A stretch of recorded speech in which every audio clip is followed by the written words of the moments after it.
Thanks for listening to the Business Spotlight podcast presented by the Lancaster Fairfield County Chamber of Commerce. I'm Logan Weaver, the marketing coordinator for the Chamber. Thank you so much for tuning in. Today I have Tracy Kelly, the Chief Executive Officer for the Fairfield Medical Center Foundation. How's it going, Tracy? It's great. Thank you for making time for me today. Yeah, it's been a minute since I've seen you around. I know we've had some run-ins with our Eagle Gazette days and absolutely with our State of the County addresses and everything. So it's been a minute, but glad to see you.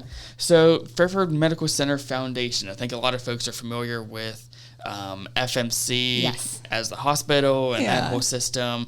But tell us a little bit about the foundation and what all you guys do. Awesome. So the Fairfield Medical Center Foundation is the fundraising branch of Fairfield Medical Center.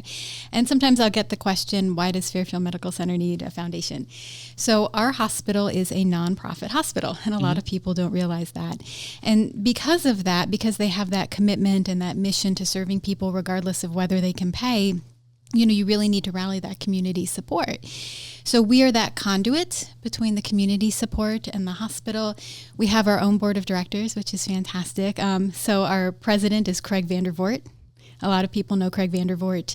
And our vice president is Denise Bauer. Okay, yeah. So some pretty big names on that board. I believe Travis is on that board as well. He is absolutely. And one of the things that's really cool about our board, and we've got some people who've really dedicated their lives to the hospital. So we have two people currently on our board, Becky Baker and Sharon Scruggs, who've dedicated over 30 years of their lives to working in the hospital.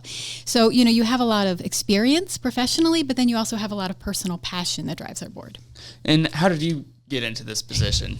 Oh, it's a fun story. For me anyway, it's a very happy story. So I grew up here. A lot of people don't know that. So elementary school, middle school, and then Fisher Catholic. I was class of 2000, so I kind of aged myself there a little bit. And I started out going to college at OUL, and then I transferred down to the main campus, and I'm a two-time Bobcat. So I got my undergraduate and my graduate degree there. My graduate degree is in nonprofit management through the Voinovich School down there. And I was able to work for the university a little bit down there, but then I got this really nice job as the executive director of the Big Brothers, Big Sisters down there. And we served Athens, Vinton, Washington, and Meggs. And I really loved it there, but my parents still live here and I kind of wanted to come home, and Athens is close, but it wasn't quite close enough. So then I saw this opportunity, so I jumped on it and they actually chose me. And that was over 8 years ago. I mean, it has passed like a minute, but I've been grateful ever since. Yeah, so born and raised here in the community, and I think that's good because that way the needs of the community, the needs of the hospital, and that way you can kind of hit on both ends of that. Absolutely, and the hospital has, touched my life and my parents' life, and so I know how important it is. Yeah, absolutely. So there is a branch of the FMC Foundation that I think a lot of folks, and it's got a long history, but some folks may not know about it, and that is the Twigs groups and the Twigs programs. So tell us what Twigs are. I'm like chomping at the bit over here. I love to talk about the Twigs. So our Twigs are really cool. They are auxiliary fundraising groups that support the hospital. We have currently 6 active Twig groups. Right now they're all female, but we have had male members in the past.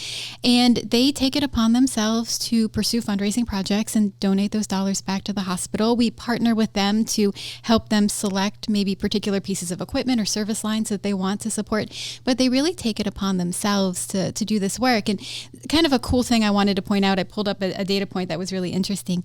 So we currently have over 11 Twig members who have served for 50 continuous years or more in their Twig. Oh, wow. And I think that's really special, and I think that tells people who might be listening, I mean, these women are dedicating their lives to this incredible work, and anybody who might be interested in joining a Twig, I mean, you're really joining a family of philanthropists who are really passionate. I was doing some history research, I guess, on Lancaster and the community here recently for a project that we're doing here at the Chamber, because we just had our office remodel. We want to put up some historical photos, and along my research is when I found out some more info about the Twigs and how far back they go, because I didn't realize how far back they went. 2 of our Twig groups, Twig 6 and Twig 7, are turning 75 this year. And that's amazing. Yeah, great milestone to hit. Yep. Twig 7 is having a little party, and they're actually going to do a check presentation for $10,000 to the hospital. And that's amazing. Yep, that's the difference that they make, and they're incredibly passionate about what they do. So how do these groups form? Are new groups formed, or do you just join existing groups? How does that work? Well, so new groups certainly could form if there's interest and there's passion for that. Or people are welcome to join one of the currently established groups.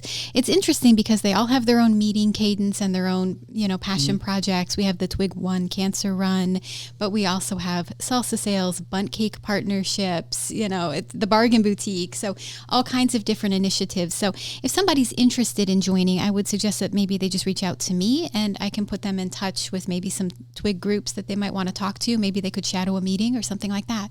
Yeah, and I didn't realize that they kind of had their own initiatives and such. And I think the boutique's over there on East Main, is it? Yeah. Yep. Over there by the Big Lots. So. It's very nice. It's beautiful if you ever go in. Yeah, that's pretty awesome. And great that, if you still want to get involved, but you're not even quite sure, you can always reach out and, learn about the different groups and see which one fits your needs. Absolutely. So let's talk about your Grateful Patient Program. Tell us a little bit about what that means and what that's about. Yeah, so this is something I'm also usually excited to talk about because, in my opinion, most of the people in this community are probably a grateful patient in some form or another. They just don't know how to reach out and share those stories. So currently, we have recognized 72 grateful patients from 2024. And, our interest is in just kind of increasing that number. This is a wonderful opportunity for people to make a charitable donation if they want. And we do have a lot of grateful patients who do. But, we're not going to hesitate to recognize somebody just because there isn't a charitable donation accompanying that recognition. We really want to collect those stories about, how the hospital is changing lives, how our healthcare workers are really going above and beyond because we know that they're out there.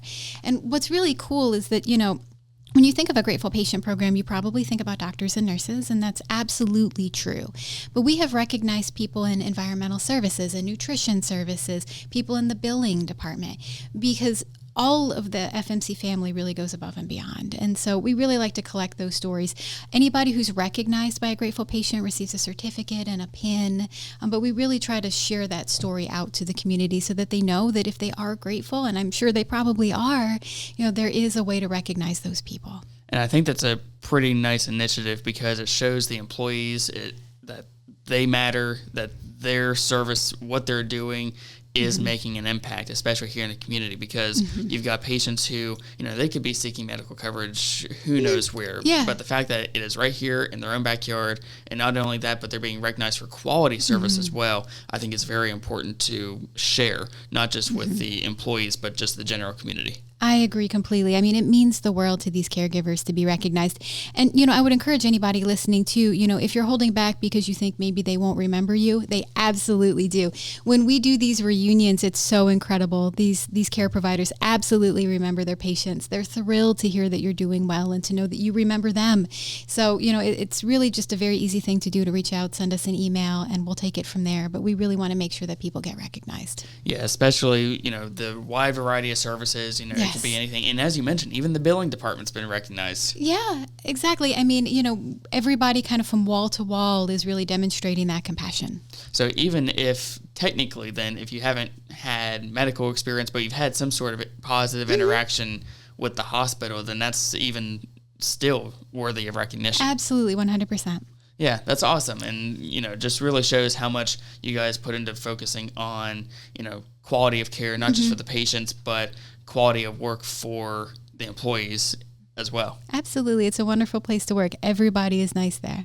So tell me a little bit about some of the recent successes for the foundation and the hospital. Yeah, so, we've got a recent success that we are really trying to get out in the community because our foundation operates within the hospital. My office is in the hospital. Sometimes some of what we do is a little stealth, people don't always know about it. But we're blessed to say that, we have made a commitment to give $1 million to Fairfield Medical Center to support the renovation of a new cath lab. And that cath lab is actually kind of coming together as we speak. So hopefully there'll be an opportunity to maybe share some photos or maybe do a ribbon cutting or something like that. But, I think it's important that people know that all of the donations they give, whether they're a corporate sponsor or they're a twig or somebody who just sent in $10, for the Grateful Patient Program, all of that really rolls up to make these really big impacts. And, what's part of this, what is exciting to me, because this is our second $1 million donation in the past 5 years. So as small as we are, and the support that we give really allows us to be mighty. Yeah, and that's a tremendous accomplishment to do that within 2 years, especially post-pandemic and the way that the economy has fluctuated the last few years. The fact that there's been enough generosity to do that not once but twice in that time span really says a lot. Absolutely. And so we want anybody listening to know that, all those little gifts, all those ways that you've supported us, it's making a huge difference. Yeah. Flashback a little bit. Tell us about what that first project was with that $1 million. gift. The first one, that was our linear accelerator. And we were actually able to make that allocation during the pandemic, which is a real testament to the generosity of the community. So many nonprofits struggled during that time, but our community really rallied. And the linear accelerator is a piece of cancer treatment equipment, and it's state of the art. It's comparable to anything you would see in Columbus, and it allowed us to treat certain forms of cancer, more quickly and more effectively for those patients. And so, one of the things that's important to know about the hospital is that it's always continually reinvesting in its own longevity. It's really an ongoing commitment, and so we're really blessed to be a part of that. Yeah, and then especially with the need of the cath lab, I think that's going to be a huge addition. Like you said, providing the same services that you would typically have to go to Columbus for, not only would it be hugely beneficial for the Lancaster community, but really the surrounding region. So if you're Perry, Hocking, Pickaway, in need medical coverage, there's no need to drive all the way to Columbus, which, as we know in the medical field, every minute, every second can be crucial, especially in those very important situations. So having those very extensive services like that in our backyard is very important. It's very true. I pulled a statistic that I wanted to share because it kind of amazed me. So in the United States, there are about 605,000 new heart attacks every year and 200,000 recurrent heart attacks. And people don't realize how pervasive this issue really is. So I think it's incredible that FMC is investing in their cath labs and really making sure that people can have those life-saving interventions close to home. And I think that, to kind of go off script a little bit, has been evident with the Community Heart Watch program and how involved they've been, not just here in Lancaster, but as I mentioned, they've been out in Perry County, they've been down in Hocking, trying to help these communities, especially the rural, small communities who may be 35 minutes away from the nearest doctor, let alone hospital. So absolutely. Just that impact and that outreach is very crucial, and being able to invest that into a new cath lab is very important as well. Absolutely. So Tracy, before we wrap things up here, if folks are feeling the need to give or they would like to help support the FMC Foundation, how can they do so? Perfect. So one of the simplest ways would be to just give me a call. So my number in the office is 740-687-8105. And then our website is fmchealth.org/foundation. They can also just Google Fairfield Medical Center Foundation and it should come up. Awesome. Well, Tracy Kelly, CEO of the FMC Foundation, thank you so much, and thanks for coming in. Thank you. You've been listening to the Business Spotlight podcast presented by the Lancaster-Fairfield County Chamber of Commerce.